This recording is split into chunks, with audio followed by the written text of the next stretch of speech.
Can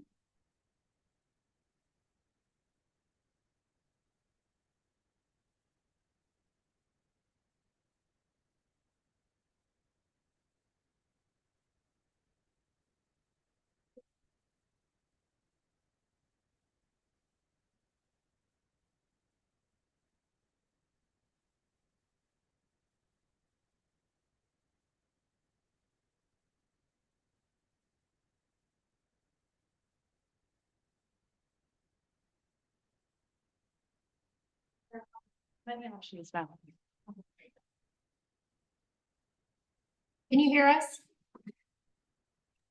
Yes, we can. Oh, man. That was the. Okay, we want the audio. Yes. Yeah, could one of you talk so we can see if we can hear you correctly? Can you hear me? Testing 1, 2, 3. No. No. Okay. It's on the instruments. Hello? So you can't, is that true that you cannot hear us? Must be. I can hear you, Dominic. Oh, I can hear you, Dominic. That's good. Don't put If they could hear me, I could help give in some instructions on what might be possible, but I don't know.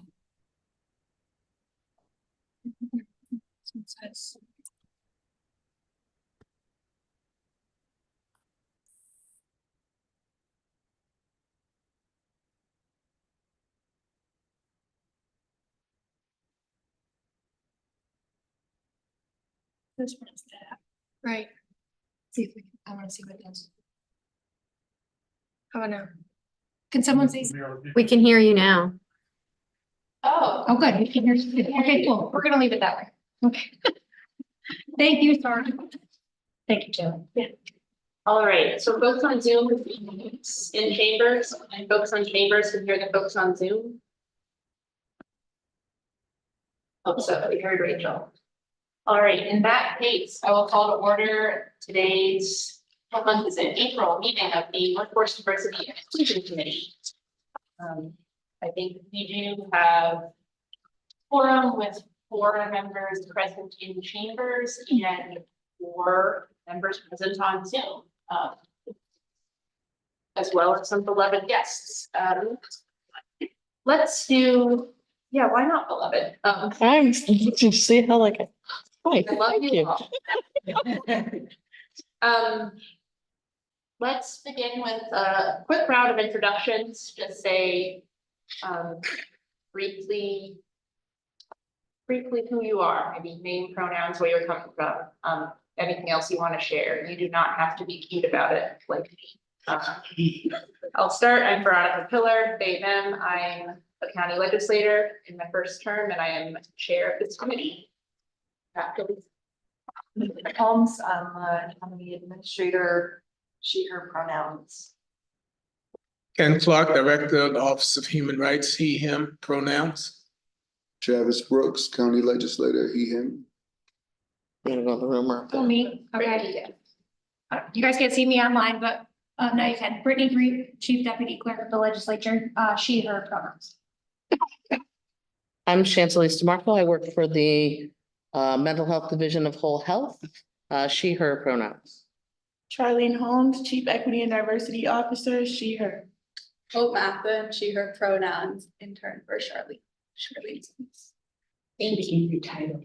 Insights Equity Analyst intern. Nice. All right, and let's go to Zoom. If you start with Rachel and then pass it to someone else when you're done. The Zoom does not have a. Rachel Graham, she, her pronouns, employee at the county clerk's office and member of this committee. And I will pass it over to Kate. Kate Trains Booth, Director of the Tompkins County Youth Services Department, and she, her pronouns. Nick. Hi, I'm Nick Bennett. I'm a film professor at IC and a member of WDIC. All that rhymed.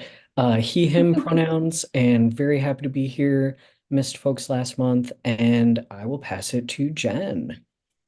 Everybody, Jen, Micah, she, her pronouns. I am a community member, a member of this committee, and I will pass it to Dominic.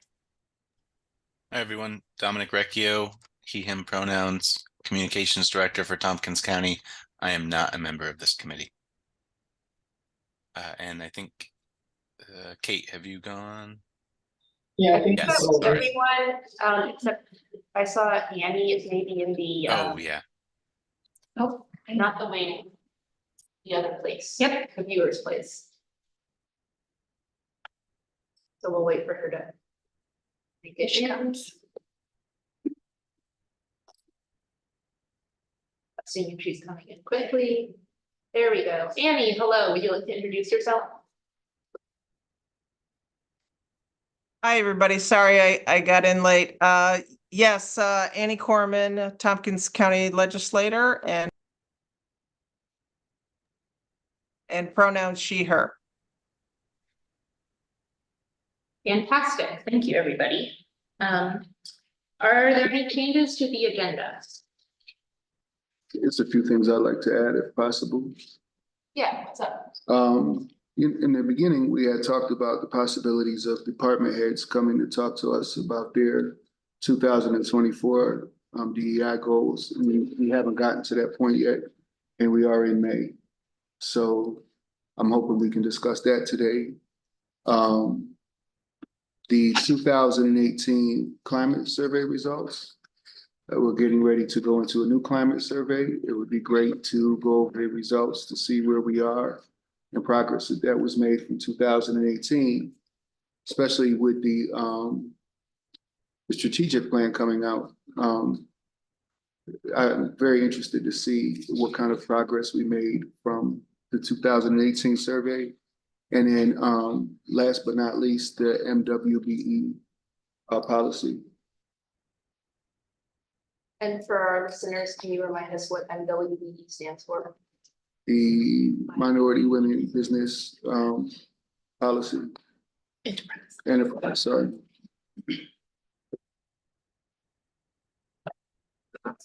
Okay, thank you. And these are all things you want to specifically discuss today. If there's time, yeah, that's fine. There should be time. Why don't we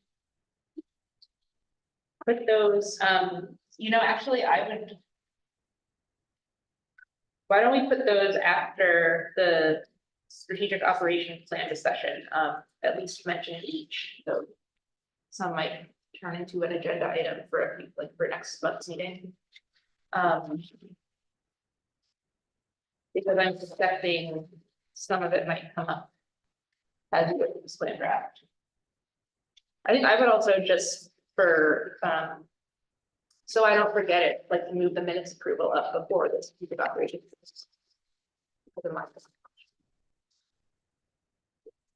Any other changes to the agenda?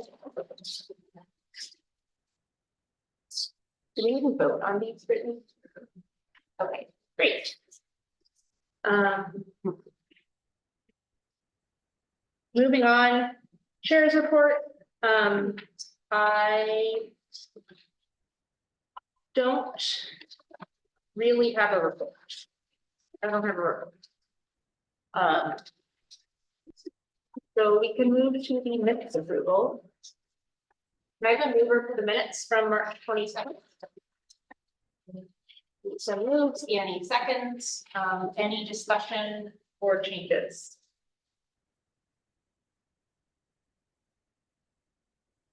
All right, seeing none, let's do a roll call vote. Lisa. Yes. Ken. Yes. Travis. Yes. Rachel. Yes. Kate. Yes. Jen. Yes. Nick. I wasn't here for it, so can I abstain? you can, but you can also vote if you You want. can approve them, but Okay. Brittany said I did you- read them, so yes, I just didn't know that rule. I've never done this one before. But yes, I will say yes. All right. And Yes. I'm a yes, that's unanimous, minutes are approved. All right, strategic operations plan discussion. I put this on here for, I'm not even the best person to summarize this, but you all know the county's been going through a strategic operations planning process with consultants from Barry Dunn, and one of our consultants presented an initial draft of the strategic operations plan to not like in its full detailed report form, but with the suggested updated mission, vision, values, diversity statement, and I think we landed with 5 strategic priorities and a bunch of sub-elements of each.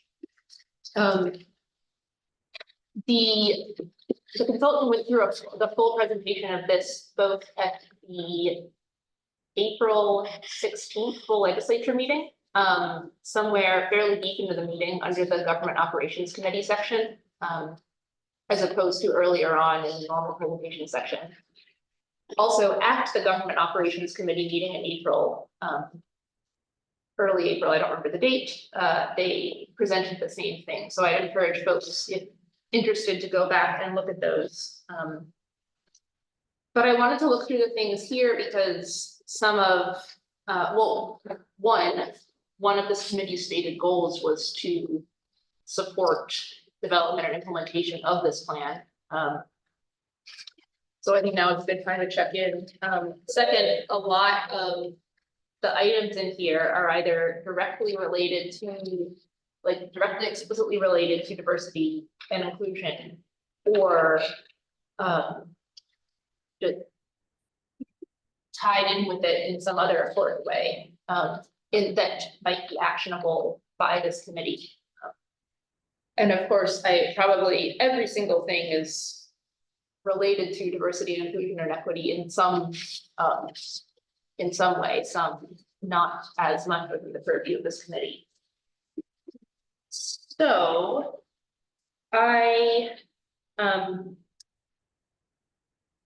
we could sit here and read the whole thing, but that seems like not the greatest use of time. And I'm wondering if anyone here has a suggestion of how we would like to proceed through the group, especially I guess I'm interested in suggestions from either someone who hasn't heard any of these presentations yet, but wants to discuss it, or maybe someone who is much more intimately involved with the creation of the plan. Looking at this, then Charlene, maybe there are others here. What are folks' thoughts?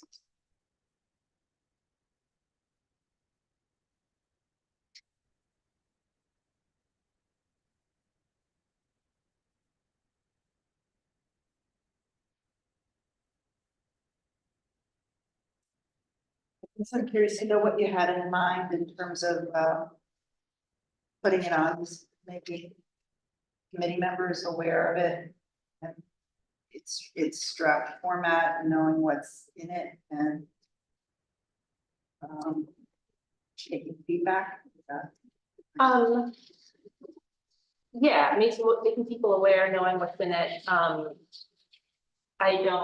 suppose taking feedback, although I don't know if like that ship has already sailed for the topics you're involved in.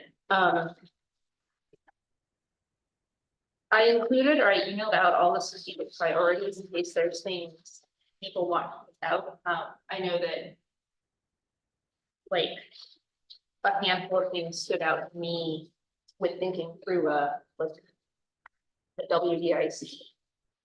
My WDIC hack, but also the updated values and diversity statement. I feel like we consistently talk about the values and diversity statement explicitly in this committee, so to be able to see here's what it may change to.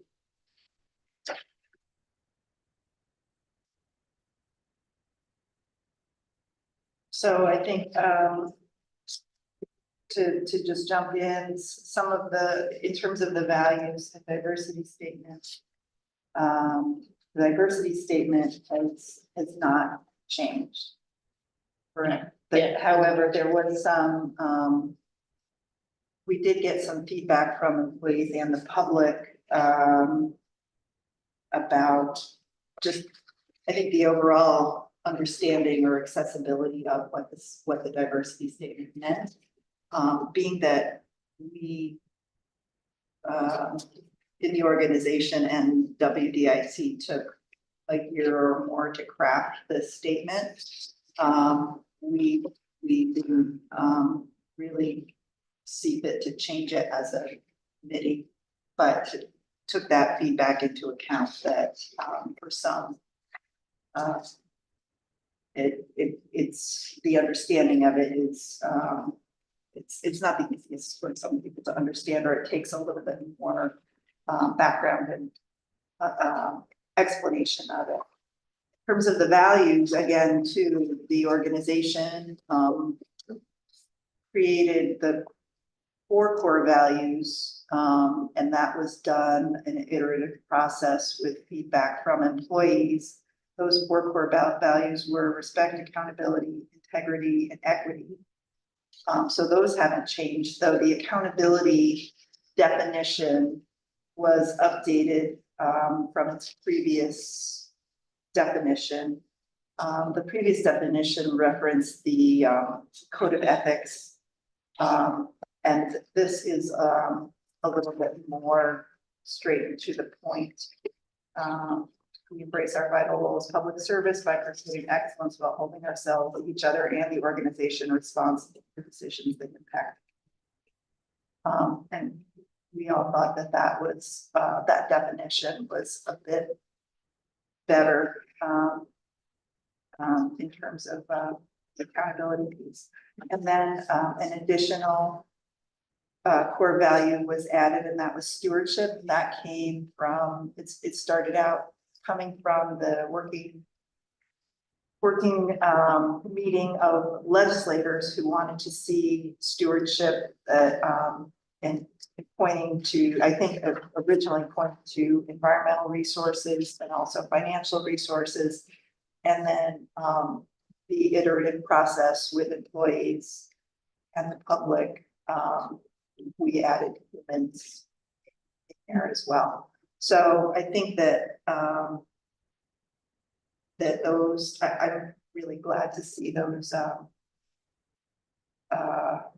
changes made based on the input that we've received. So, Charlie, do you want to add anything more to that? Just one more thing, in terms of the core values, they have been structured or ranked differently. The public and some employees saw that respect came before integrity. You can't respect, you can't have integrity or equity if you're not providing respect and accountability first. So there's a different ranking with our core values. And then in terms of the diversity statement, like Lisa said, there was also a disconnect with the word centers. Tompkins County centers diversity, equity, inclusion. What does that specifically mean? But as our county administrator shared with us, we felt it was the best way to describe our commitment to our diversity statement, and it also uses the proper language across the landscape of DEI currently. So just to add. Thank you. I like the language how it is. I wasn't part of the diversity statement creation. And I know, to me, I think I understand what centering as a verb means. But I know that was something that I heard complaints about. I'm wondering, Charlene, can you explain the expert, explain what centering is, or what, like, to center something, in this case, diversity, equity, and inclusion means in this context? Sure. The term centers is often used in the diversity, equity, and inclusion landscape to ensure that decision-making is being made with that particular concept in mind. So, for example, you'll hear people say that they're centering the experiences of those who come from historically ignored groups or who come from disadvantaged groups. That means all of our decision-making is based on the experiences of those that we're seeking to provide that access to. So Tompkins County saying that we center DEI, that means in all of our decision-making, our core values, our mission, our vision, we're centering the ideologies of DEI in order to ensure that we're able to have actionable outcomes.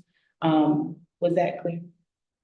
Any questions? Because sometimes I can go on a tangent, so stop me while I'm ahead. Is that clear, Dr. Clark? Oh, absolutely. Because I think it speaks to being deliberate, and that in the way in which we hire how we address issues within the workplace. And it's a case of really, this is part of our calculation. And that we keep this is part of what we keep in mind in our decision-making and actions. And correct me if I'm wrong, but I can find it helpful to think about what does it look like to not center these things. So, or I mean, it can look lots of ways, but for instance, if we're having a discussion about, oh, I don't know, I can't. Any disparity. Any disparity, or any like program that we're going to put out, like, let's say we're going to have like free ice cream Fridays for all the employees. And I'm trying to think of something that doesn't have like stuff attached. And it's fraught for some reason because the price of ice cream has just gone really up because of international ice cream relations. I don't know. And so we're having these debates and this seems really difficult. And if somebody points out some way that maybe like we've only like checked in with maybe high up leadership in the organization, or not people from like certain backgrounds or with certain levels of ability and access. And if someone says like, yeah, of course, like that's important. But I think, you know, when we're under constraints here, we just can't like take the time to do all this DEI stuff. And we just need to like, money's tight, timeline's tight. We just got to get this ice cream thing figured out. That obviously we're not doing ice cream things, but I think that's a thing that I see a lot. And that is like definitely not centering diversity, equity, inclusion. Or in something case, where it's that and someone says like, oh, right, diversity. Okay, well, I checked with this one disabled person and they said it sounds good. So check, okay, carrying on. Also not centering it because it was like tapped on the side. I think even the ice cream social, we may want to also have provisions for folks who have problems with dairy. So, and that way if we think about it in that way, you know, that's one way in which we put this in motion. I think those are good examples. Those are ways that we perpetuate behaviors that undermine DEI. And that's where we have to start thinking about bringing centers to life where we're dismantling and disrupting that behavior, because it's very easy to say timeline, money, let's get it done. And most people are making decisions in that way, but Tompkins County is saying in relation to empowerment of employees, residents, dismantling systemic barriers, we're ensuring that we're creating an atmosphere where we're able to understand our decision-making through the DEI lens and ensure that we're also disrupting some of that perpetual behaviors that are so easily, that they easily beset us, if that makes sense. If I'm clear. Mm-hmm. Yeah. I can put you on the spot again, Charlene. The dismantling systemic barriers part is, I think, probably the other most jargony, but also important. I think that was the most clear of this. That was the most clear. Really? Yeah, people understood that fairly clearly. I think it speaks volumes for our diversity statement to specifically outline and state that we're looking to dismantle systemic barriers. If there is a barrier in a system that is not affording a community access to that system, we are going to go through the process to ensure, I keep using ensure, we're gonna go through the process to develop a lens where we're able to address that barrier, dismantle it and reconstruct it with a new system that affords all people access. Now, one of the things that did come out from the public space that I can share was this is aspirational. Mm-hmm. That's what it was. Some of the disconnect was. It wasn't necessarily that people didn't understand.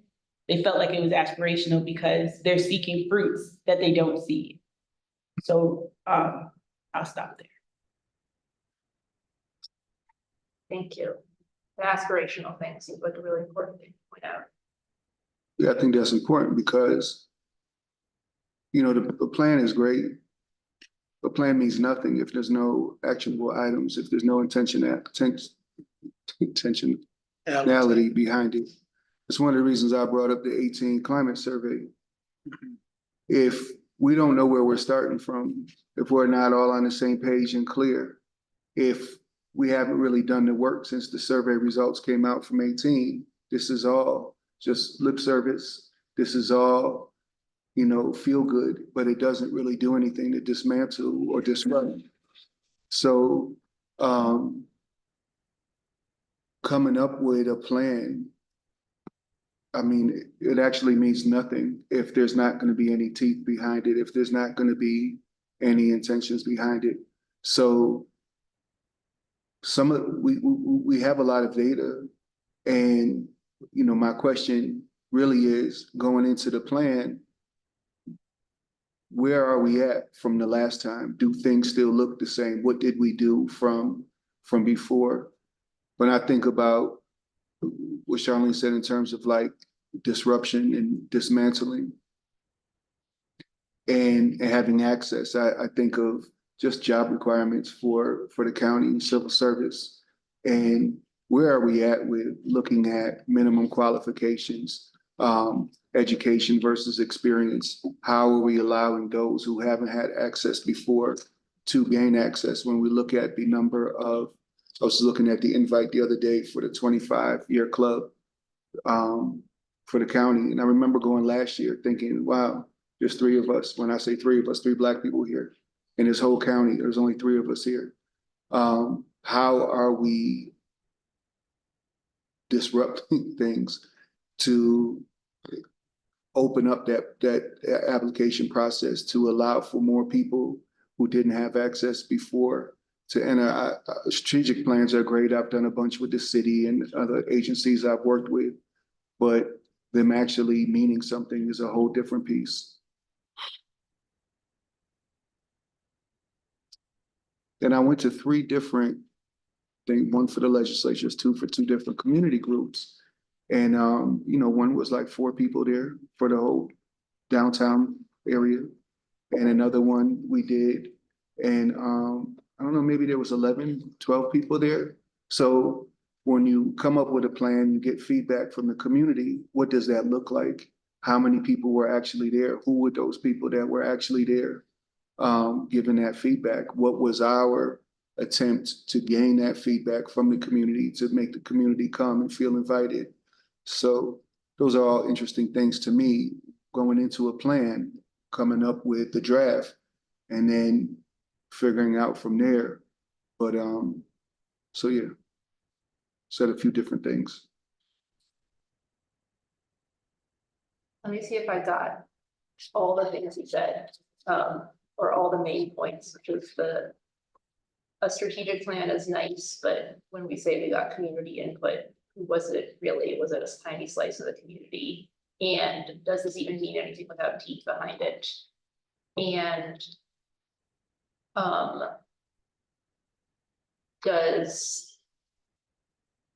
have we really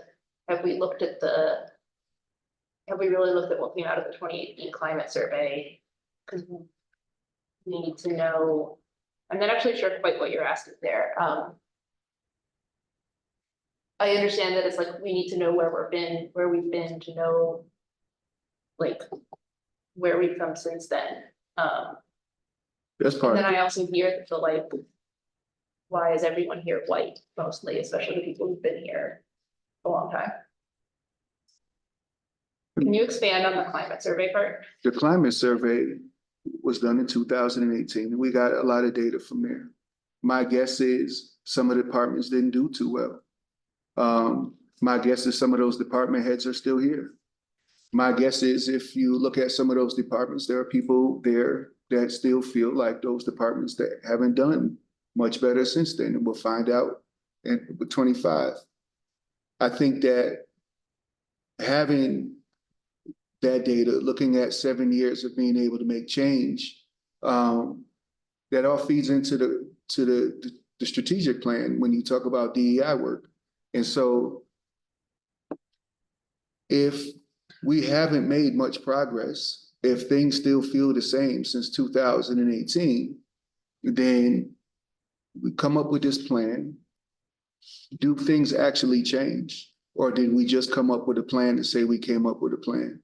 If we haven't done the work over the last 7 years, then what suggests that we're going to do the work over the next few years if we haven't done it yet? And so having a plan is great.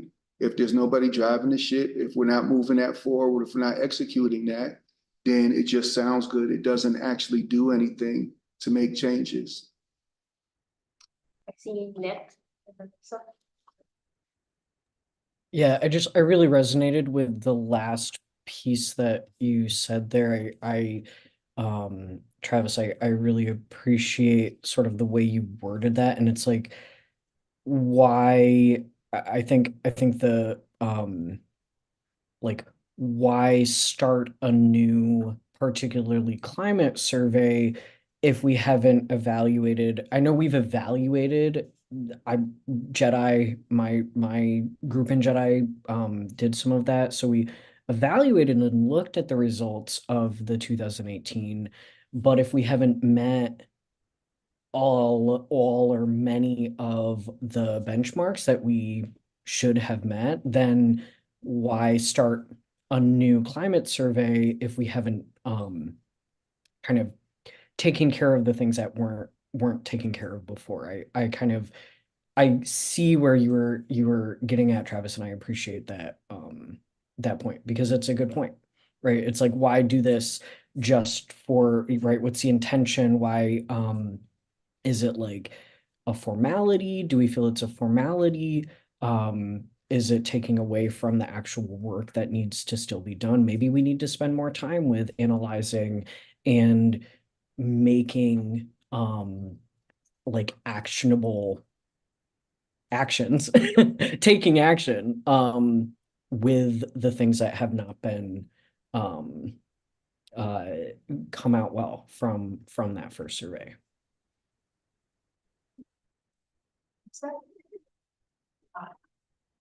Thanks. I too resonate with your comments, Travis, about the climate surveys, and I've been here for a bunch of climate surveys, and we did a survey in 2015, and then again in 2018. And to your point, some of the same issues that we saw in the 2015 survey were kind of reiterated in the 2018 survey.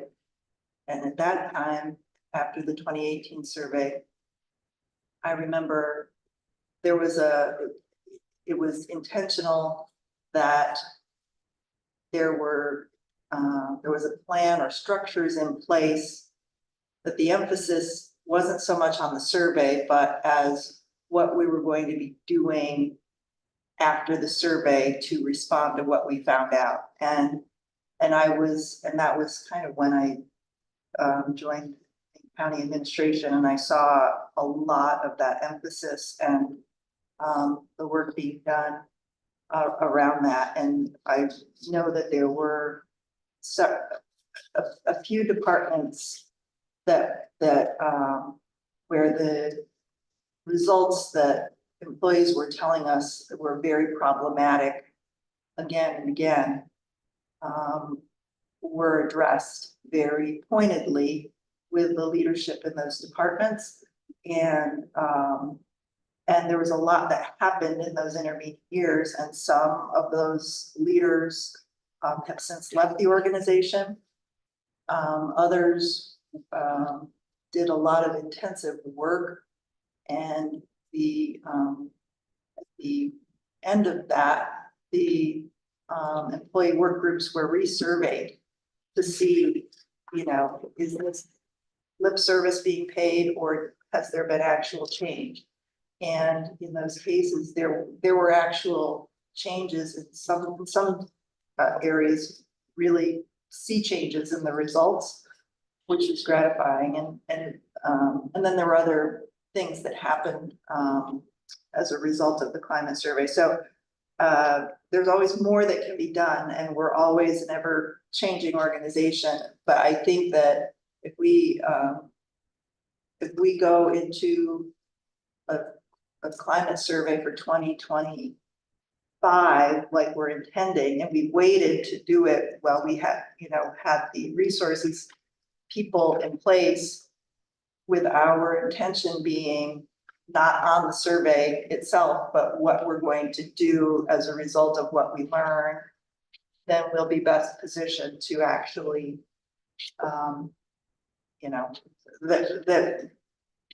that should be our intention. It shouldn't be just to have data. It should be, once we have the data, what are we going to do and what structures are we going to put in place? And that's not to say we didn't try that after 2015, but what we tried after 2015 was not really effective in moving the needle. And I think if we can keep trying to just move the needle,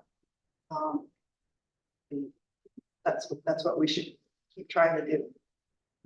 Same with the strategic plan, in that now that we have these bones in place, of the skeleton in place, one of our next steps are the action items, and year by year, what are we going to be doing, and which departments are in charge, and who is going to be leading the charge, who's going to be assisting, so that it's not just a document that sits on a shelf. Rachel. Yeah, thanks. I just want to echo some of what Lisa said as part of that 2018 climate survey implementation team. I felt as a county employee at that point, I'd been a county employee since 2006, and I was very siloed in my department, and I felt actually, I don't remember the 2015 climate survey. I must have taken it. I just don't remember. But I do remember after the 2018 climate survey, I felt that there was a very intentional, like, let's look at these results. Let's put together a team. And that was when I was sort of pulled out of my silo. That was when I learned about WDIC. That was when, I started talking to people in other departments on that team and trying to come up with solutions to better the workplace for everybody. And out of that came the performance evaluation process, because it kept coming up that accountability is an issue. So there was a team looking at performance evaluations and how that's done. That's where that policy got updated. That was where the values came from, because all of the climate survey teams were like, how are we going to change what's happening if we don't have something that's centering all of us and something to hold people accountable to? So that was where we put the team together for the values. Then there was an engagement team, and they were looking at the onboarding process, and the onboarding process changed at that point, which I think maybe still needs work, but there was a much more deliberate onboarding process that happened. And then also, that was when the suggestion for the Chief Equity Diversity Officer position and JEDI both came from. So that's just from my experience from being part of that. Just wanted to share. What do you do?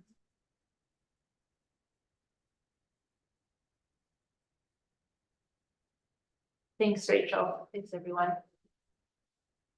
Trevor. When I think about best practices across the landscape, and we think about practitioners, the consultants that we bring in, the individuals who are at the federal level or the state level dictating policy around DEI and or saying that they have anti-DEI. One of the things that I think we're remiss of is the sustainability. We're looking for solutions in the moment, but we're not taking the time to understand the solutions over time.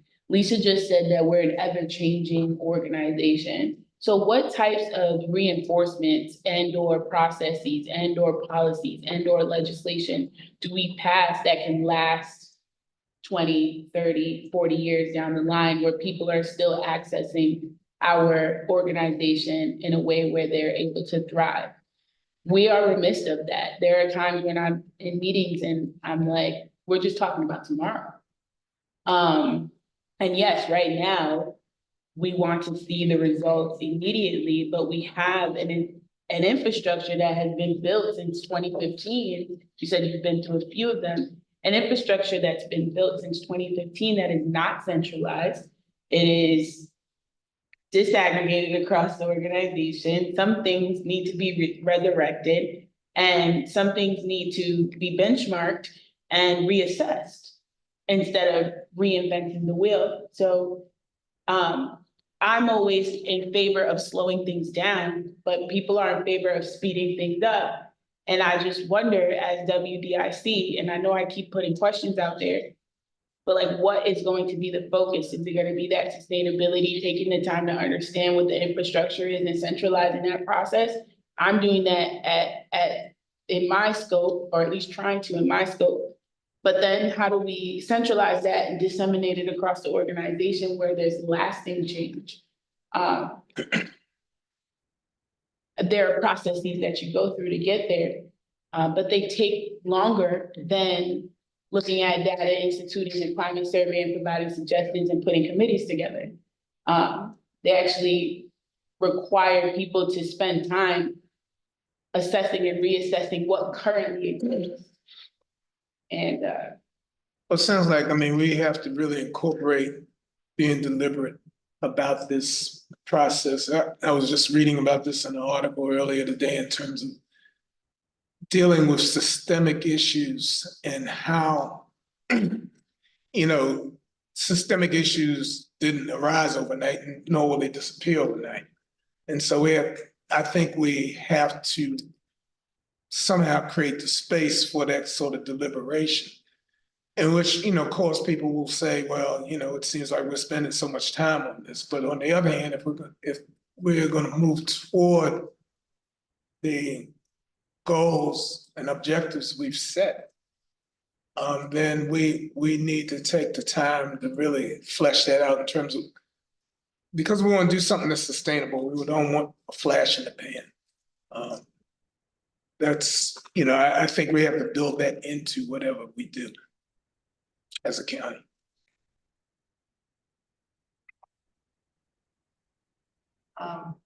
It just strikes me, it might be a both and. I mean, I know you talk a lot about low hanging fruit. I mean, if we see things that can be changed immediately, there's no reason why. But I agree with doing both at the same time if we can. I mean, I don't want to act and react and make decisions and try to implement things that we can't sustain over time. But if we can be trying to act wherever we can, where we see things that we can change with very minimal effort, let's do it. And while we're building in sustainability and the infrastructure to keep this going over time and actually make lasting change.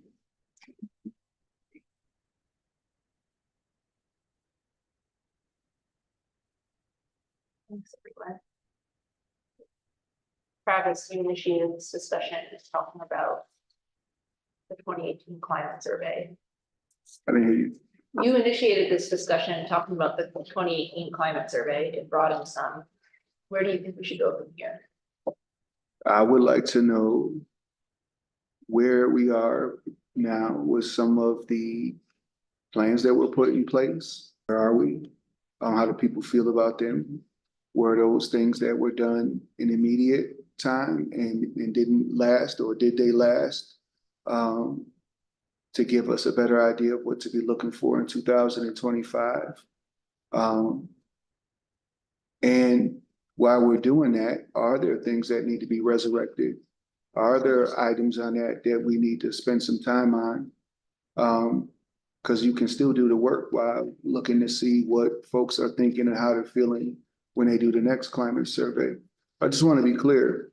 I wasn't at the 25-year wondering why there's so many white folks. I live in Ithaca. Of course, I know why there's so many white folks. I was wondering at a county who states diversity, who talks about recruiting people of color, promotes this, why there was only so few Black folks. So my question wasn't why were so many white folks, it was why are there only so few Black folks? There's a big difference in my mind. Thank you for clarifying. I apologize for this. Annie. Yeah, I appreciate the conversation. I don't have much to add. I like the way it's going, but I just wanted to quickly comment on one thing that was brought up by Travis with the 25-year club. In some respects, with the people that are invited there to celebrate their 25th year, in some ways, it's kind of taking a snapshot back at 25 years, perhaps.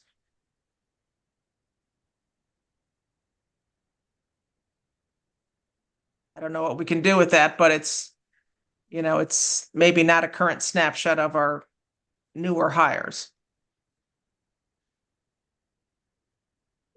No, that makes sense. It seems a combo of people who both, it's like who stayed at the county for a long time, which is always important. Like it's however diverse your workforce looks.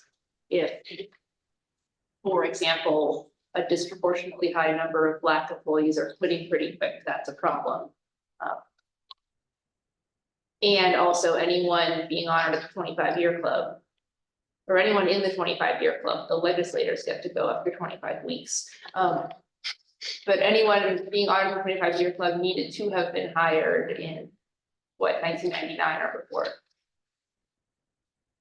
There's another piece of that. Who was invited to that?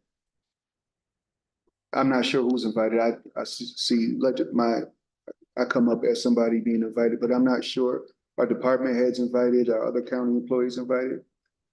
So I'd have to ask Ruby, it started to get really restrictive during COVID, and then they've been opening it back up, but I think it's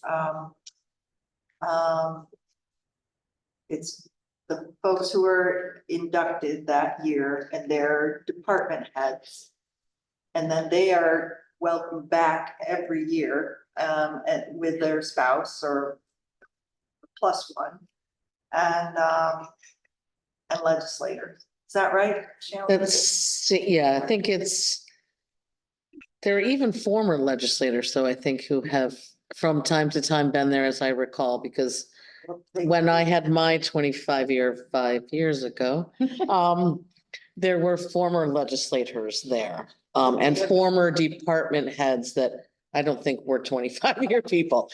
But that was pre-COVID. So again, there was like a huge room full of people, but you do tend to, it is people who have had longevity more than,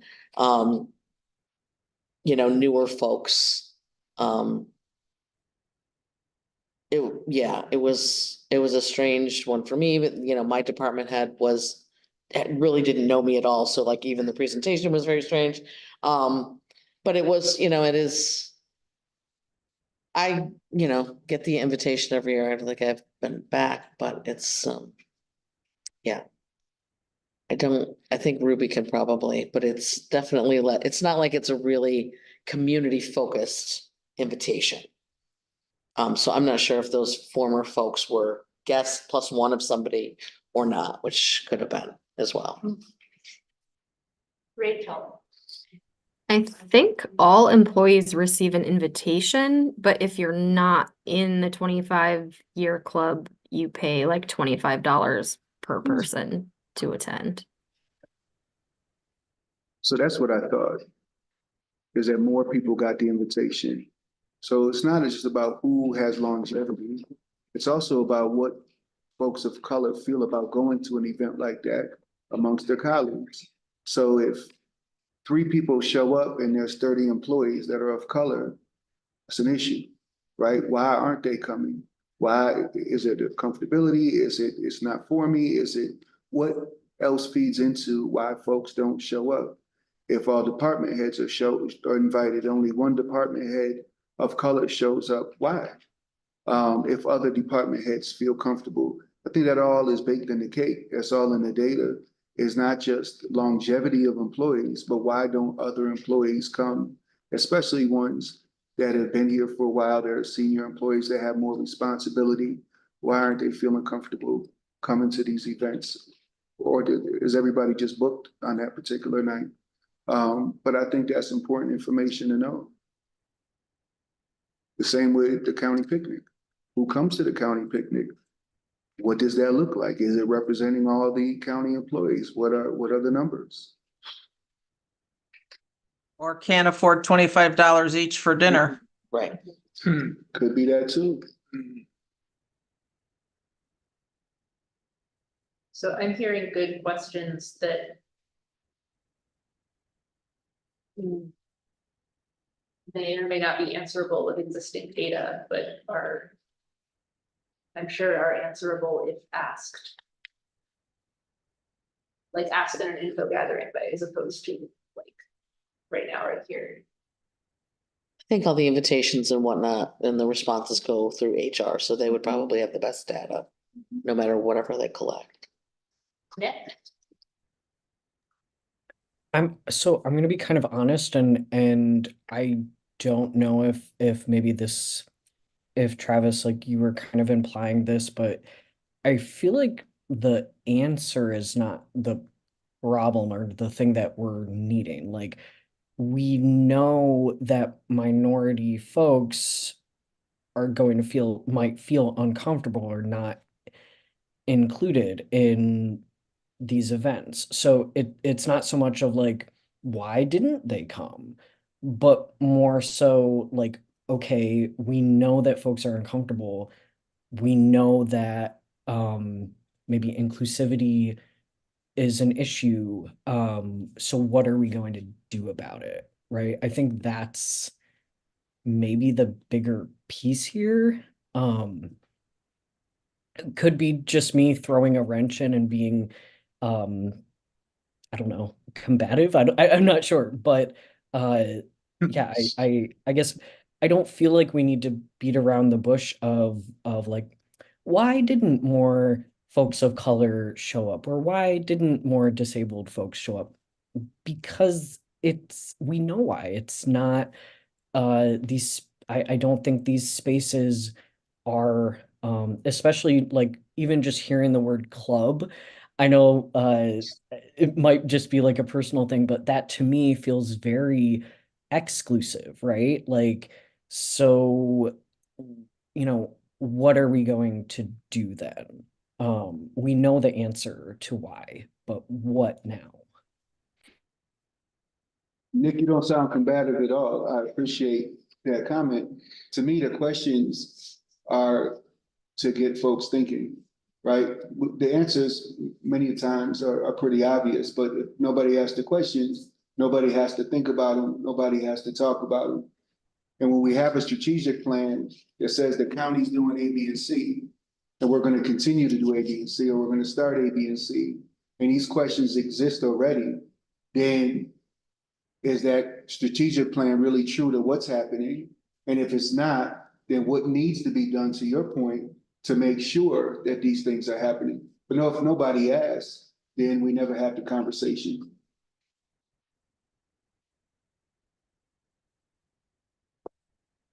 So what next?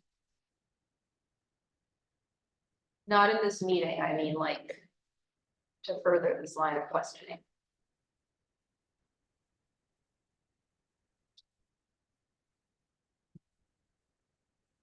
Something I heard Travis express a desire for was to look at like what the state of the county is now since the previous climate survey, like what has and hasn't been done, the recommendations that came out of it. So I wonder, or well, I think, but tell me if I'm way off base, that it would be helpful if we could have, and I don't even know who would do this. Like, or this has already been done, a report or presentation on like, these were the results of the 2018 climate survey. I know that, I'll admit I haven't seen that. And then like, these are recommendations that came out of it, you know, which I have seen, but I don't have them in my head. And this is what has been done and what hasn't been done. I know that exists too, but it's a somewhat couple more years have passed. So maybe we need yet more. Lisa, you're having a lot of reactions. Oh, So I just just, help. I was, yeah. Well, you've been here for all of it. As a 25-year club member. I would be happy to, at the next meeting, if it would be helpful. Because I was just sitting here thinking, it just seems like we just went through this and it's been a few years and not everyone around the table was here for it. So I'd be very happy to, if it'd be helpful to go through those results that I think were compiled. I know we have them in county administration. Amy Hendricks led the charge and did a great job of presenting and compiling, and I know others around the table can help fill in any gaps that I missed, because Team Jedi all contributed a lot to the follow-up as well. Yeah, it was called the Diversity Infusion Team at that time, which became Team Jedi. It made played a role in the recommendation to hire a Chief Equity and Diversity Officer. Arguably, literally everything Team Jedi or CETO has ever done in some way came out of the climate survey. Yeah. Even if it was beyond that. Nick. I know I've spoken a lot, taken a lot of airtime, but maybe it would be helpful for, and I say this like not working directly for the county anymore, because this could have been something, one of my jobs. Maybe we need like on the website. I just in the search bar for the website typed in climate survey because I don't have it bookmarked. It's hard to find the like actual page where we have anything on the climate survey, but what if we had some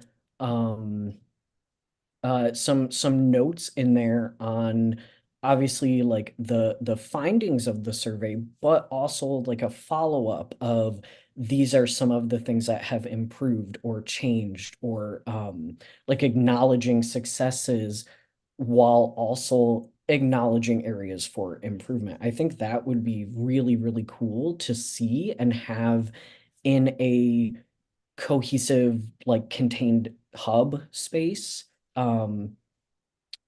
so that folks can easily search it and be like, oh wow, okay, that's really great that these kind of like anecdotal things like what Rachel was saying. And it can be like anonymous, right? But anecdotal things like actual data of this number of whatever demographic has increased, but also just like the things that like Rachel was saying about the evaluation, employee evaluation process happened, and then that was like really positive, and there were changes within the department anonymously, right? But I think that would be awesome, and probably not too hard to add in there. I mean, gathering everything, yes, but the throwing it onto a web page, not too bad. Thanks, Nick. I like it. I think that as in terms of gathering the information, I imagine some of that, and I would support having this on the May meeting, Lisa can take us through what happened from the climate survey and since, and we can help you. We can try to help you prepare it. then, that might turn into a thing that could go on the website. Yeah, if there's a climate survey page, maybe it could be popped up. We also did at last month's meeting here, talked a little bit about the overall, the huge website overhaul process that is beginning now. And so where that would live slightly longer term is really going to integrate into that somehow. Not the least. I just want to say that if there's any way to make information, especially from the genesis of this committee forward and all of the work that has been done, accessible and transparent to the community, that's going to help you inform accountability. And you will actually, some of this is a bit of a reinvention of the wheel, and this is an unfortunate byproduct of government that we have people elected in different cycles, and what's of value to them changes. And then there's a different focus. But if all of that information can at some point, or if there's a goal towards getting that compiled in an area, on a website, whatever, and people can actually see the genesis and where its ebb and flow goes, that will help you to steer your boat in the right direction and, know and have that accountability from the community, all of your, stakeholders in the community.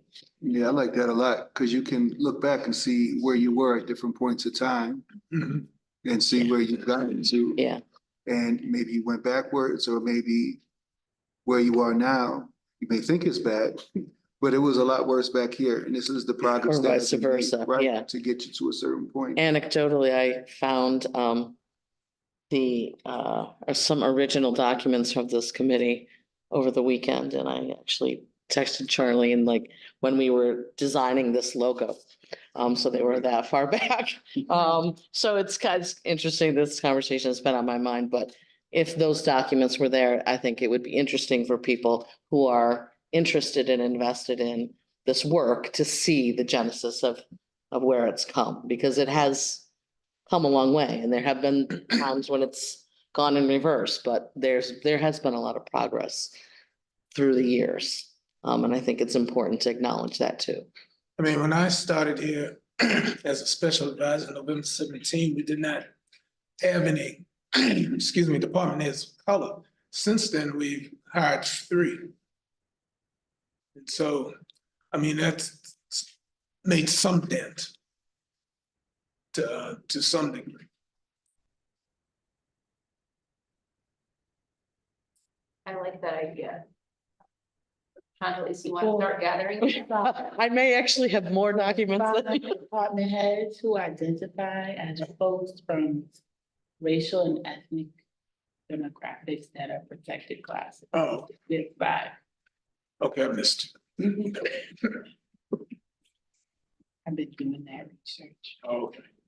But when we trickle down into the departments, I'm noticing disparities in departments in terms of their senior leadership teams.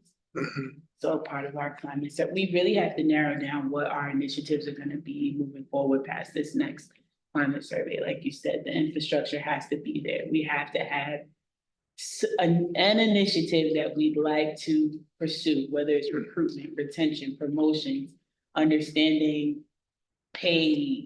We have to figure something out, because right now it's just like this big bubble, this big massive bubble that this is good for the nation.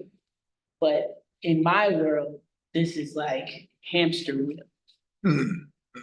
So as WDIC starts to, and I mean that with love, as WDIC starts to identify which initiatives they'd like to put their teeth behind, that narrowing that down will be very helpful for the next steps, in my opinion. So once again, remember last time, we can give you the workforce data, but what are you going to do with it? We can give you the strategic planning data, but what are you going to do with it? We can give you the climate survey data, but what are you going to do with it? Same question every month. So figuring that out, mapping out what that means for WDIC would help Lisa, I don't want to speak for you, but would help me tremendously and bless you, would help me tremendously in that there are other moving parts that we're working on at the county level, at the administrative level. And we would be able to funnel that information to you if you had the initiative that you're looking to either analyze or resurrect or create and implement. Yeah.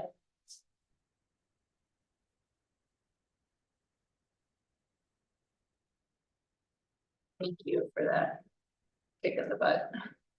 And we can't focus on everything. I think we often want to.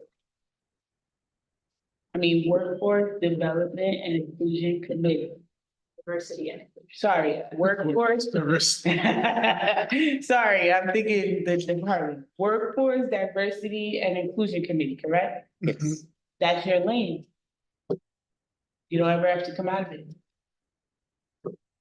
Makes it kind of easy. Recruitment, retention, pay, climate surveys, updating data, access to information. I might have simplified it a little. All right, well, there's our plan. Okay.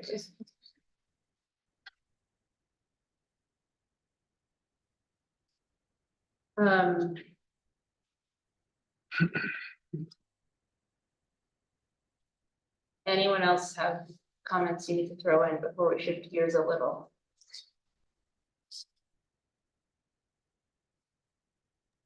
Sorry, I just want to say real quick, I sent everybody that's present in this meeting the last update from Amy Hendricks on the 2018 climate survey, which was in the spring of 2022. And there's a document in that email that shows what's been done from the end of that survey to the spring of 2022. Thanks, Rachel. All right, I still have the strategic operations plan draft in front of me. And I don't want to go too much more into it, but there is one item in the third strategic priority, 3rd out of 5, economic opportunity and quality of life. Objective number 3 says, develop and enhance local programs for minority-owned, women-owned, and small business enterprise, WSEE, certifications and disadvantaged business enterprise, DBE certifications with participation goals for programs provided by or funded by the county to increase county spending with MWSBE/DBE service providers. Wow, that's a mouthful. And this is not identical to, but it's very like one of the things Travis knew at the agenda. So you want to lead us off on this topic? My question is, what is the county's current policy? Do all of the department heads understand that the policy, what that policy is? And how do we reinforce that policy? How do we know that policy is being followed by those who need to follow it? Lisa, speak to that. Currently, there is not a policy. To my knowledge, the only times that MWBE comes into question are when departments have federal grants, or mostly federal grants, sometimes state grants, that require a minimum percentage of funds be spent with MWBE subcontractors, and then that's when they are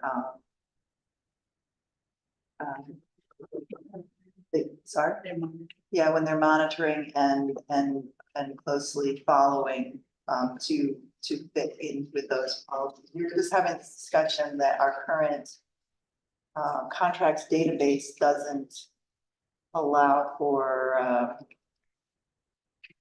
the tagging and sorting of which of our contractors are MWBE or other DBE, acronyms. SVDOB, ACDB. Yeah. So there's certainly a likelihood that we are contracting with, minority women-owned businesses or, but it's not being tracked, but we have currently no easy way of tracking that. We are in the process of changing our contracting software so we can, in a new software package, if we move in that direction, we will be able to track it. And in the process of creating an MWBE policy. Yeah. And Charlene's been working on that. We're trying to build the infrastructure for tracking for, there are laws that are also in place at the state level and the federal level that we do have to adhere to, even if we're not, even if the grant itself from an agency does not require, state and federal laws do dictate that we have to have a certain threshold, which is called a utilization plan.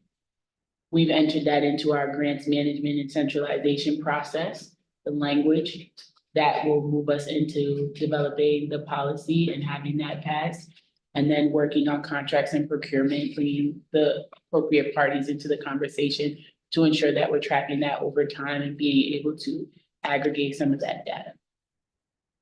So it's in the preliminary stages and we're looking to build the infrastructure so we can actually monitor the performance on this particular objective. So we are talking. Thank you. Any questions or comments from others on this?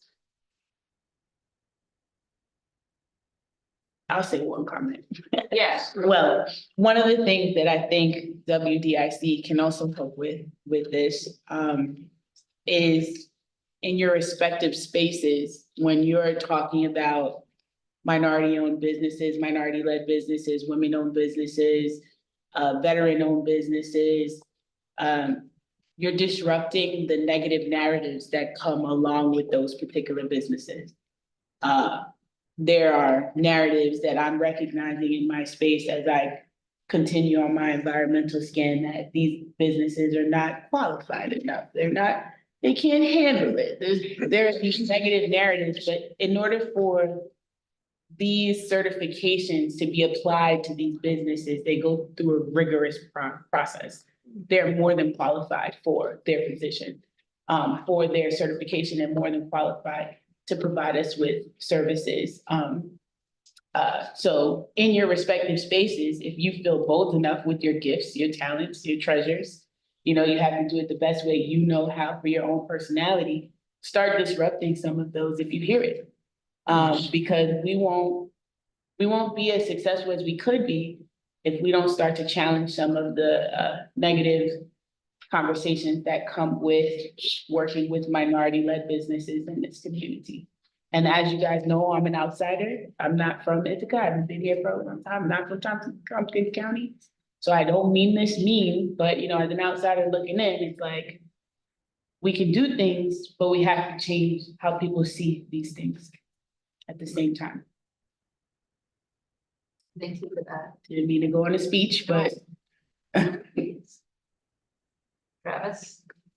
Part of the strategic plan says that part of the goal is to increase county spending. So when y'all come up with the policy, does that mean there may be a number, there may be something written in there that suggests the county has to spend a certain percentage of funds with? Yes, so at this point, because we haven't been able to track, we don't have any data to support any hard number. So first we have to build the infrastructure so we can start tracking. We can actually assess how much money the county has been spending with our MWBEs. According to the laws, it is 30% threshold. Mm-hmm. So if we look at $1 million, 30% of that $1 million should be spent with MWBEs. If we see that the county is doing that, at that point, we would be able to reassess and say, okay, we'd like to increase to a threshold of 5%, 8%, 10%.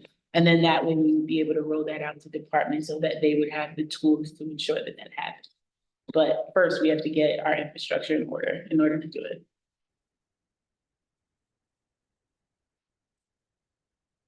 Anything else on this?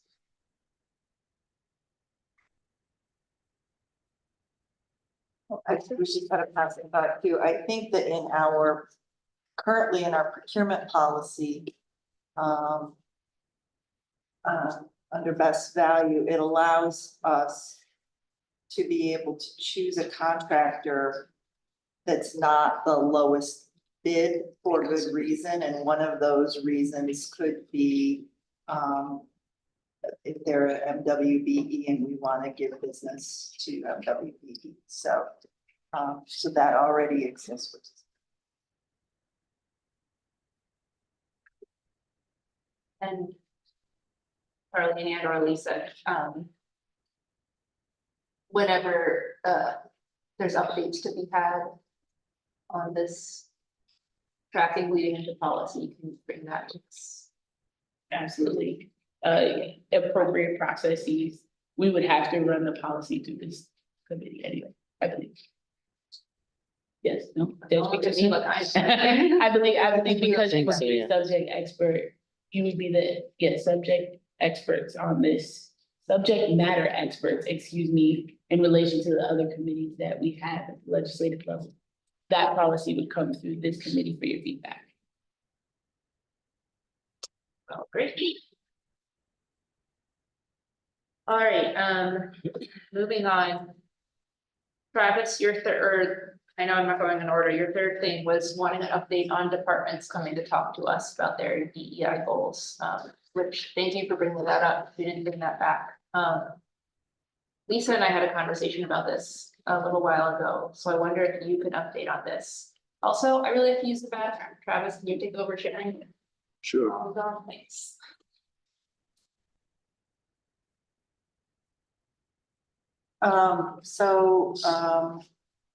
I guess a couple of months ago, Veronica came and asked me about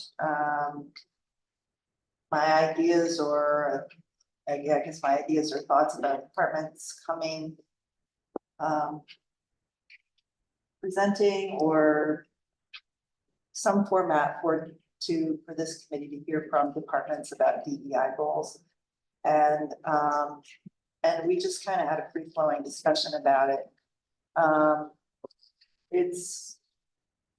Each department is so differently situated in terms of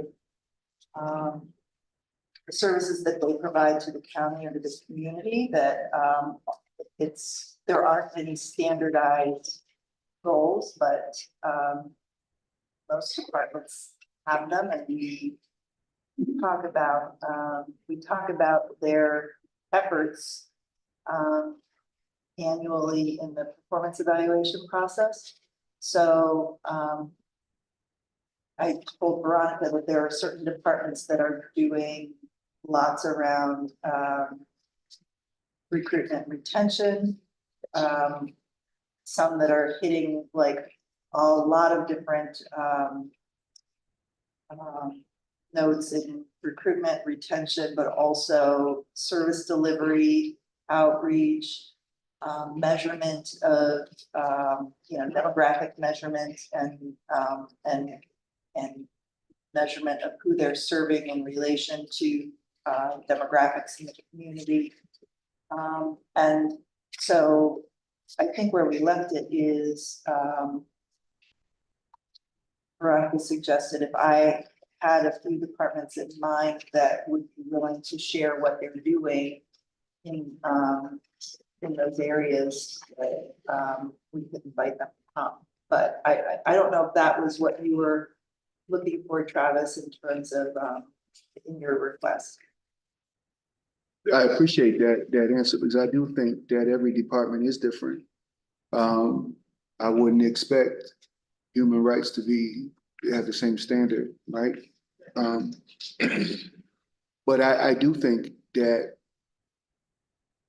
it should be a fair expectation for this committee at the very least to hear what every department's goals are for that particular year, as varied as they may be based on their department and what they do at that department. I think that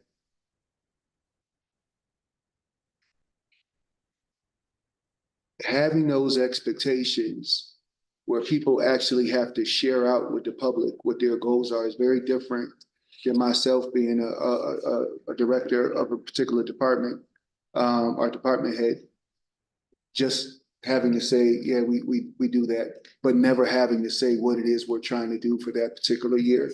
Never at the end of the year or the beginning of the following year have to report how that went. I think there's a certain amount of pressure that is put on department heads to then do that.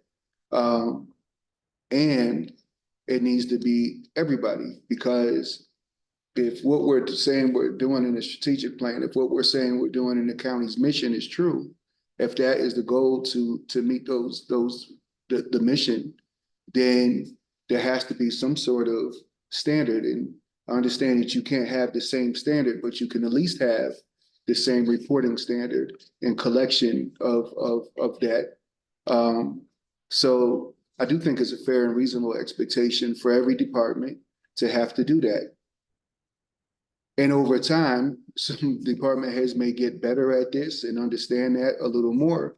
But if they don't have to do it, if they don't have to share it, if it's not a public thing, then I don't believe that everybody does it honestly. I don't believe everybody does it with the same intention, with the same purpose. And I think that's the goal, is to advance each department's work year by year. So maybe a little slower than others, but at least we know that this is being done, that it's that there's a commitment to it, and that the public knows that this is happening.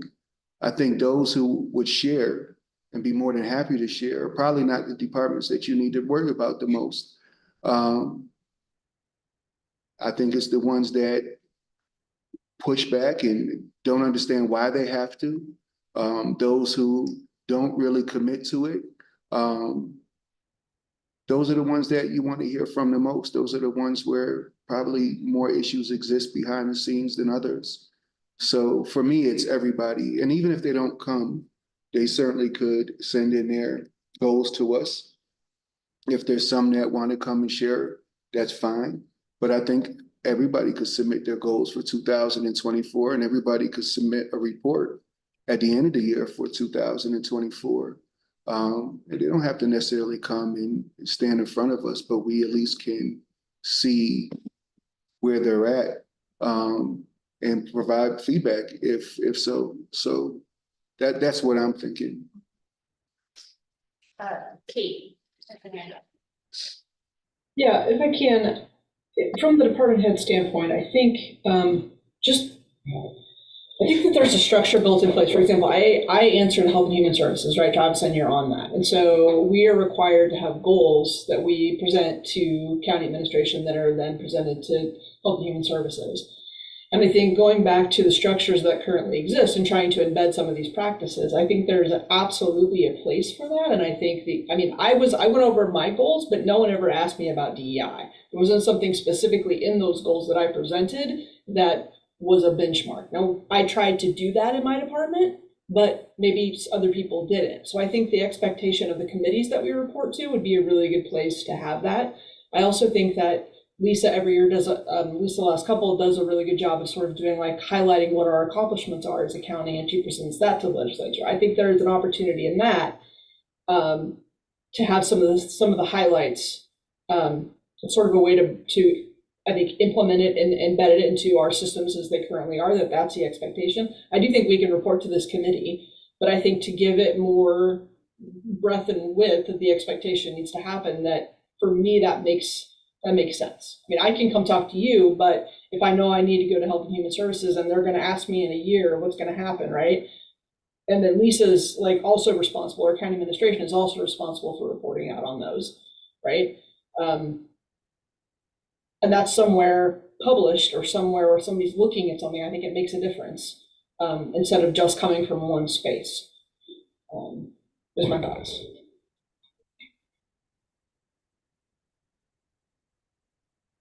Thanks, Kate. Lisa, were you going to say something else? I forgot what it was. Give me a minute, it'll come back to me. Travis? Yeah, I hear what Kate is saying. And, but I don't agree. Not at all. I think that we have committees that each department reports to, but those departments aren't tasked with what we're tasked for in terms of WDIC work. And their eye isn't toward that. Our eye is supposed to be toward that. That is what we're tasked to do on this committee. And so I do think that if department heads are giving their goals, can you help correct me if I'm wrong, to the department they report to? That's cool. Those goals aren't necessarily DEI goals. Some may have those, some may not have those. And that's part of the problem. If I give my goals, if Ken gives us his goals for 2024, and he doesn't have any DEI goals, that may be cool for HHS. That may be fine. They're not tasked to do what we're tasked to do. And so I think that Dr. Clark, adding those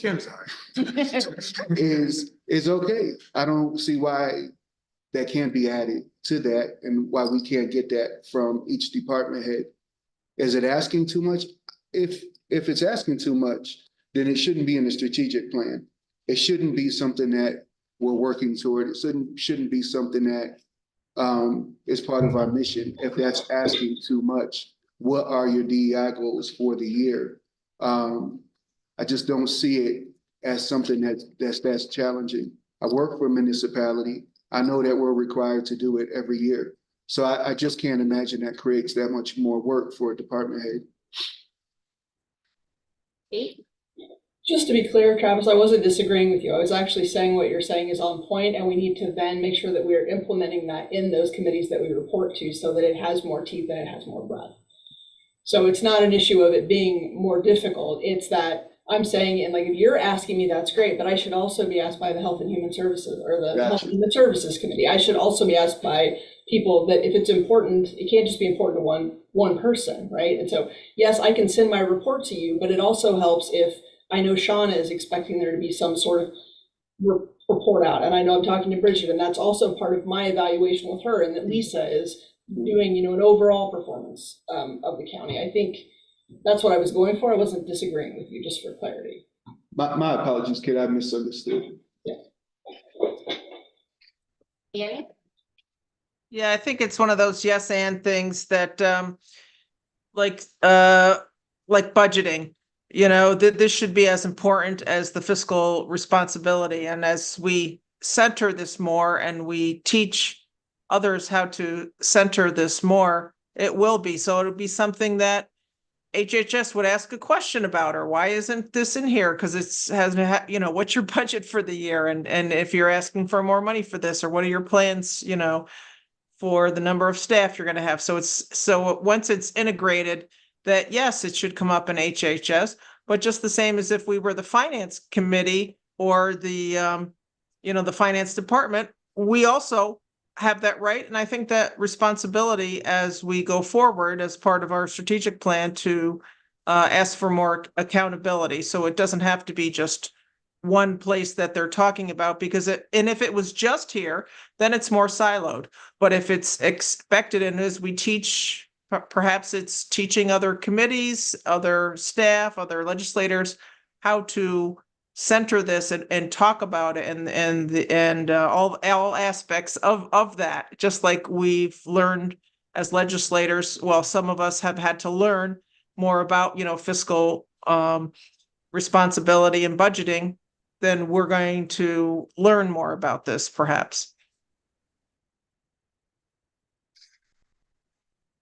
Thank you, Annie. Others? I just want to observe that I think that part of what Charlene had said earlier about disruption of systemic issues is the more conversations that you can have around these issues, and the more places that you're talking about accountability and actually having goals and actions and things that you're supposed to do, is helpful to disrupt those systemic problems. So if people are actually coming here, it's great that they're, their main committee that they report to, but you guys are actually looking at those particular goals and I think it should be, to whatever committee, but those particular goals should be coming here. And being evaluated with a different lens. And then just continuing to have those conversations around how we can, continue to disrupt the systemic problems that pervade our communities. I have a question to the department heads, I guess. Do the DEI goals that you create show up in, like, do they end up in the same kind of format as the departmental goals that are reported to the program committees? Because I guess not all the departments report like sort of similar types of goals in the same format. But I know for a lot of them, at least what I see in the other committees I sit on, is that each goal, the goals that are reported are more shaped like projects than like a shift in ongoing process, if that makes sense. It might be like, we are going to implement the blah, blah, blah, like something that has like a somewhat finite timeline. It might not fit only in that year. And some DEI goals might look like that, but I'm guessing a lot of them don't. And so I guess, what does it look like when you put yours together? I think you kind of capture what I do, which I share with Lisa annually. So it's often in the context or similar to a project or certain initiatives or benchmarks.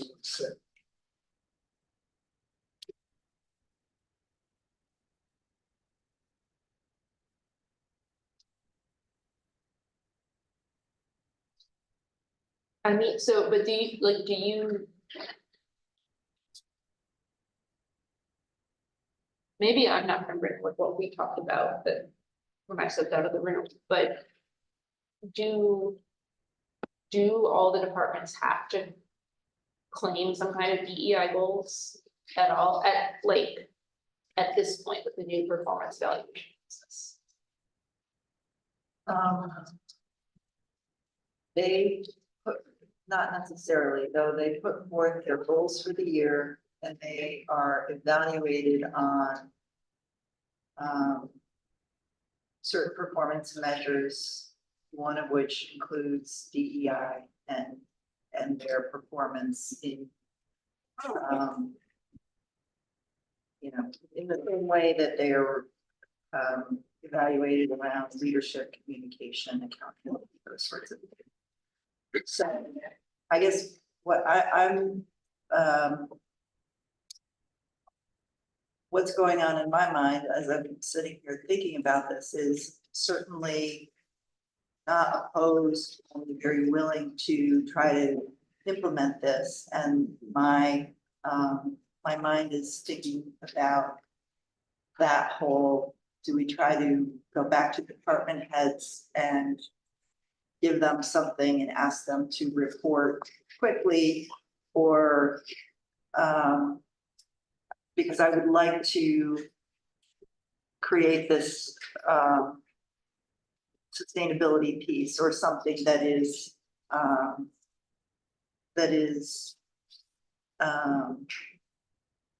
long-lasting and actionable, but that can also help us to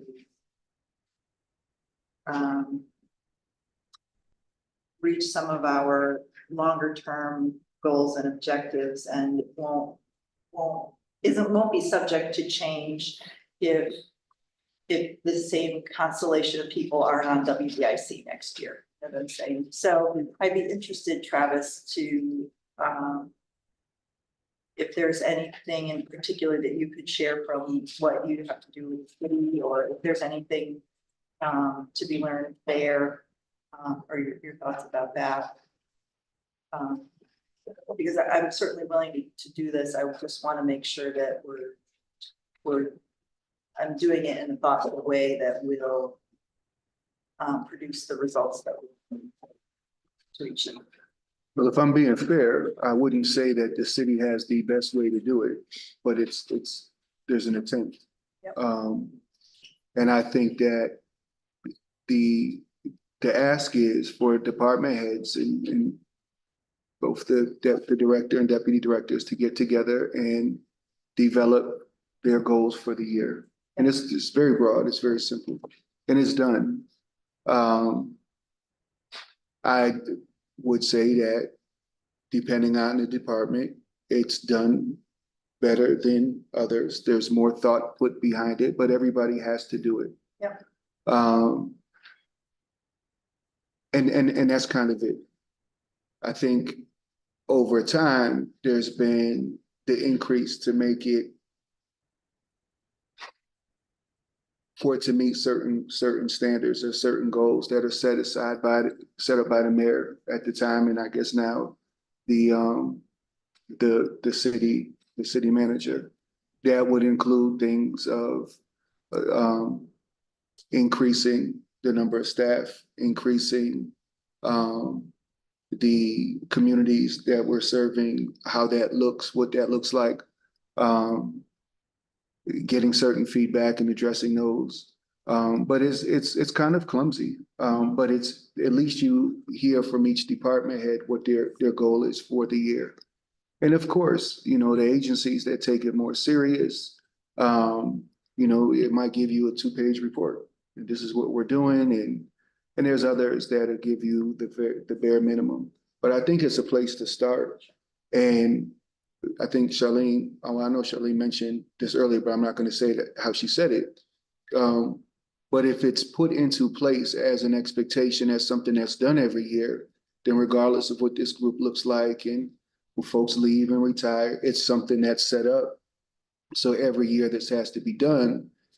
And I think because we have somebody who sits in that role, it can be developed more. And then you can start talking about it, and then what? So we get this information. They report at the end of the year with their goals, and then what? And what does that and what look like? And is it that the following year you build upon some of those things that you didn't complete? To me, that's where you at least start. Thank you. I have an idea. Yes. It's not an idea, I have something. So this year, we could ask department heads to provide us with, after reviewing, all of our department heads should have reviewed our strategic plan draft, right? In the strategic plan draft, if you guys look at objective number 1 under organizational excellence, we're looking to create an organization-wide equity plan that will provide a shared framework and allow for the review of all policies, practices, and programs to advance equity. And this was a typo, so it's really supposed to say advance equity in organizational operations. So my lovely intern team and I are working on this equity action plan, and it's really a means to institutionalize equity. Now I'm gonna go back. In the action plan, along with the strategic plan, they'll run in tandem with each other. We're gonna introduce the framework to the organization. This framework provides our department heads with those guidelines on how to operate equity, because our goal is to embed equity. So this year, they take a look at the action plan, and they provide us with some aspirational goals of how they would institute equity within their department related to their scope. Then next year, as they engage in the adoption of the framework, it's been adopted, we know this is the way we would like to move forward. Now department heads will be able to almost extract those aspirational goals and apply them to that new framework that we've adopted, while in tandem running with the strategic plan and the strategic planning operation. So it could take a twofold turn, we could take a twofold look at it, where we put our department heads on a trajectory to sustainable embedding equity, to the sustainability of embedding equity, while also developing, and after this, I promise I'll stop, that accountability infrastructure that you, Kate, and Annie were talking about. That's what I heard, is accountability infrastructure. Where one, the departments come and they report to WDIC, and like Chantilly said, get that raw feedback because we have a specific lens to provide them, but also the influence at the legislative level where all committees are asking questions related to equity. And then the accountability from the county administrator following up, right? And their deputies following up with department heads. Which I know Human Resources will be instituting this incremental performance plan instead of that yearly performance plan. So there's a lot of potential there to create sustainability around this. And that's just wanted to present how I would be able to help institute that with all that we have already, while also centralizing the process of things like. Okay, I'm done. That was a lot. I will have to watch the recording back.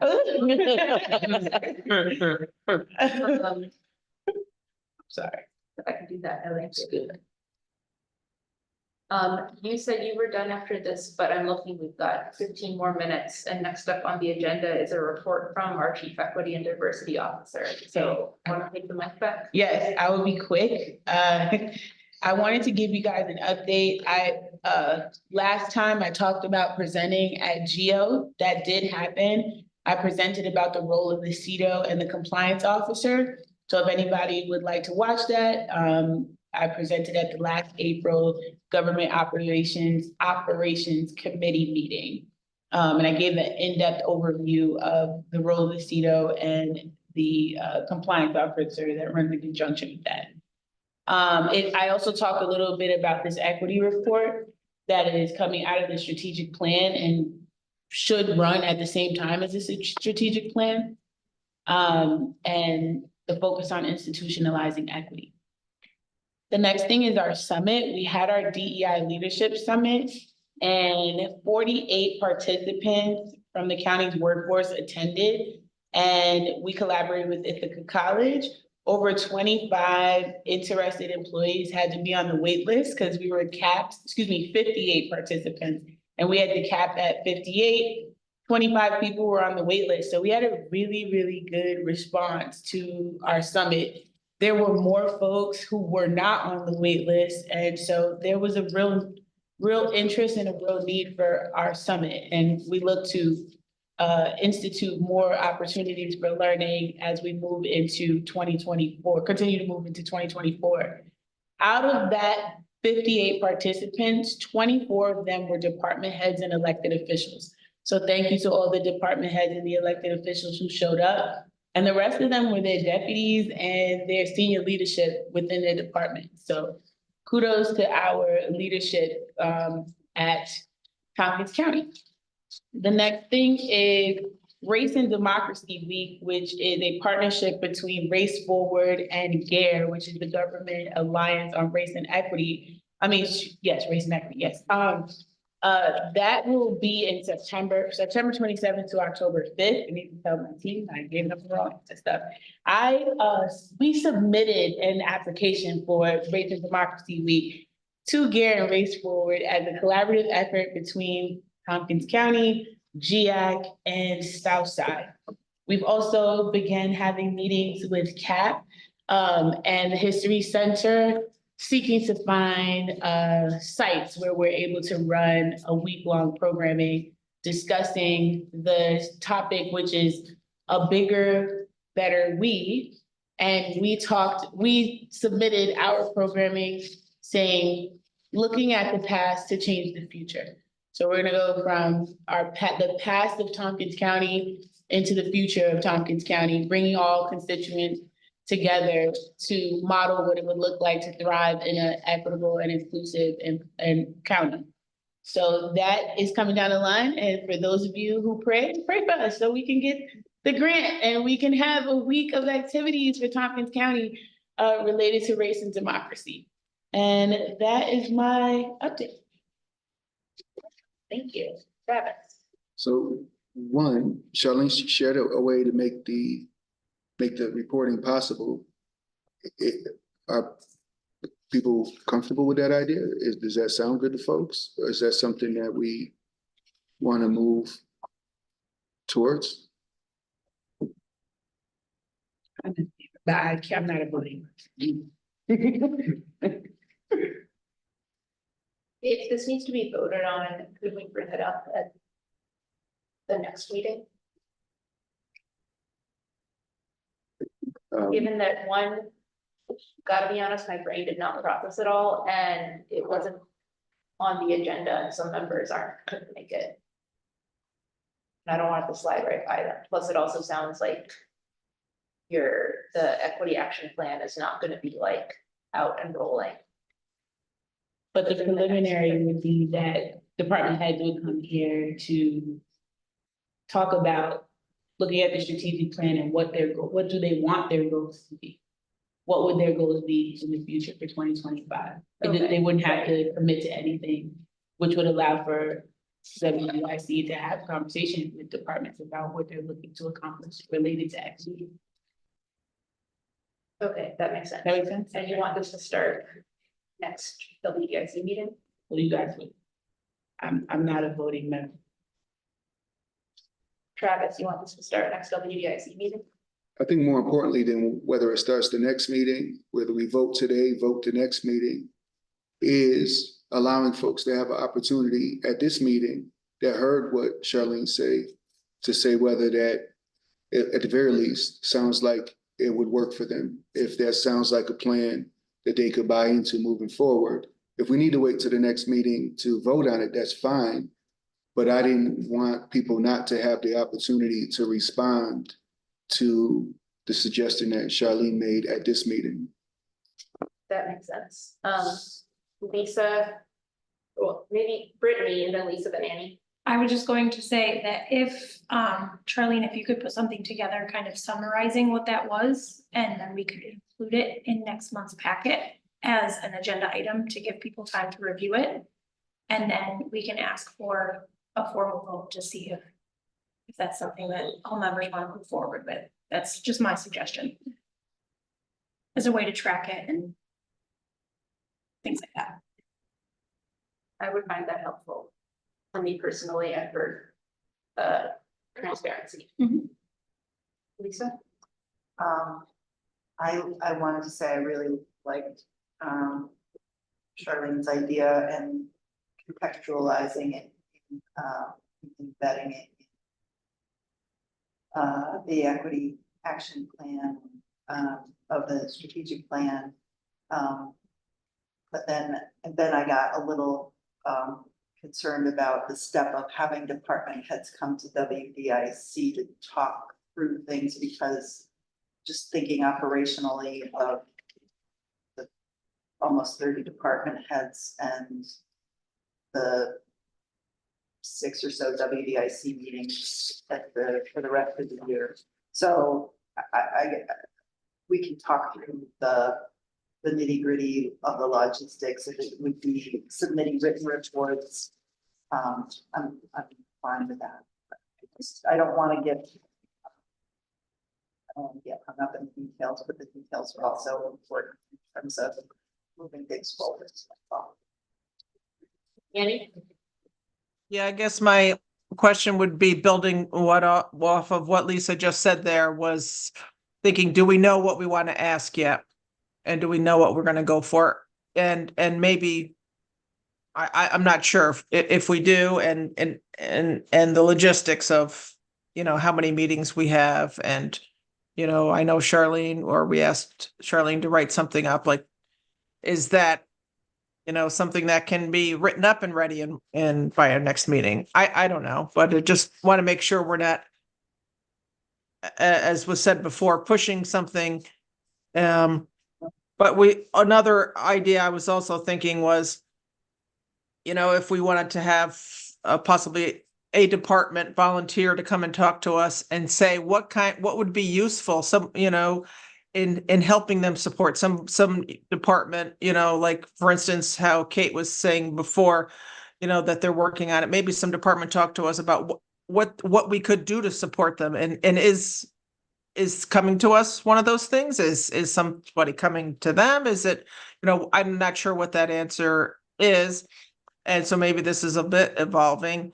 And lastly, I just wanted to say I'm surprised to see Lisa here, because it is Barbara Streisand's birthday, and I thought she was going to take the day off, but that's another topic. Thank you. Thanks, Annie. Do other committee members have responses to Travis's question about what Charlie proposed?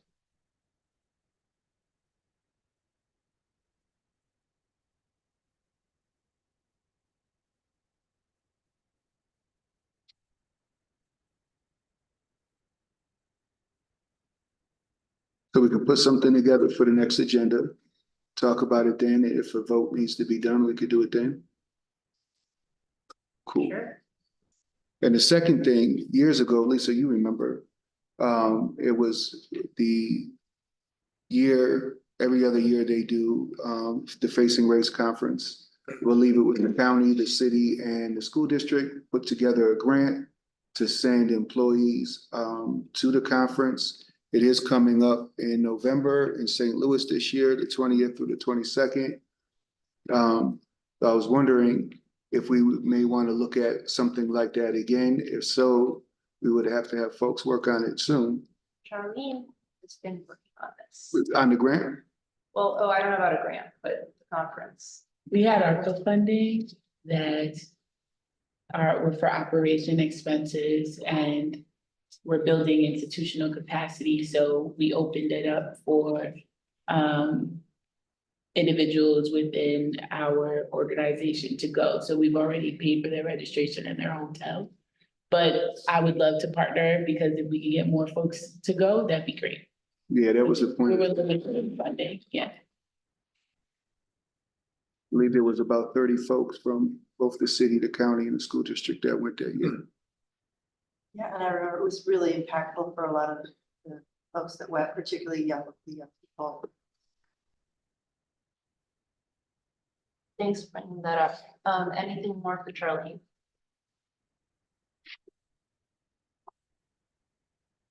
All right, Team Jedi, Rachel, or Ken, if you want, I want to give you a chance to report out. Sure. So we met was it last week? It was last Friday. That was a great meeting. It wasn't a huge attendance, but it was productive. And one of the things that we're working on now is Charlene has a curriculum for a reading and discussion group for county employees. And so we're trying to put together now facilitators for those. It's going to be a 5-month, 5-part series. So it'll be and this is not just like one book. It's each part has either some poetry, speeches, there's articles, and some selections from books. And there's, thought-provoking discussion topics, chances to get together with people and get deep and reflective, unpack, working on building that institutional capacity. And so Charlene and I have a meeting next Monday to discuss how we're gonna put this together. We're thinking like a brown bag lunch. Not sure location or facilitators yet, but we're gonna be looking to Jedi members to help facilitate these. Awesome, thank you. Questions for Jedi?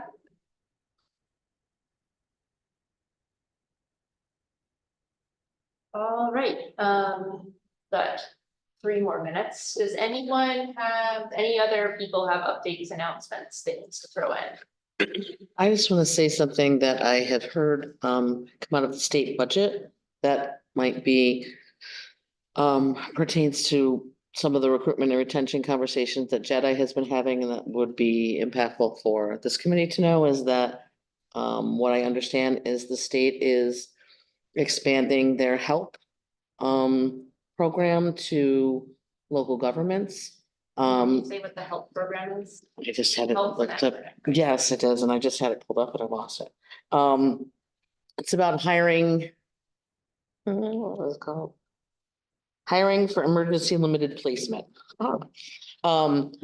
what it basically, and they're expanding it to local governments for competitive class positions, so for jobs that would normally require a civil service test, people will be able to be hired without that test. And if a successful 3-month period is completed, they will gain permanent status. And be able to, move into jobs, and it's a temporary capacity because merit and fitness is a big thing, but this is so because we have such recruitment and retention problems. But this may be a way for folks who have difficulty with the current civil service process and taking tests to gain access to public being employed as public servants. So just a thing to be on the radar for people to note, to maybe get access to people who wouldn't normally think about this type of work because they would have to take a test.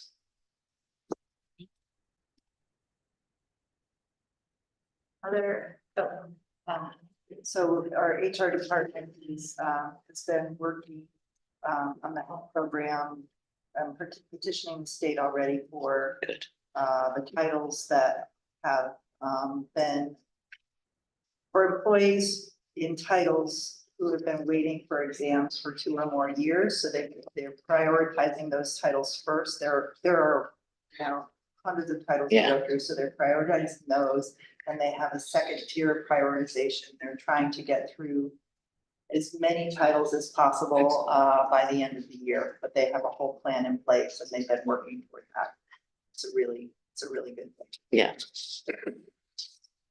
Any other reports or updates?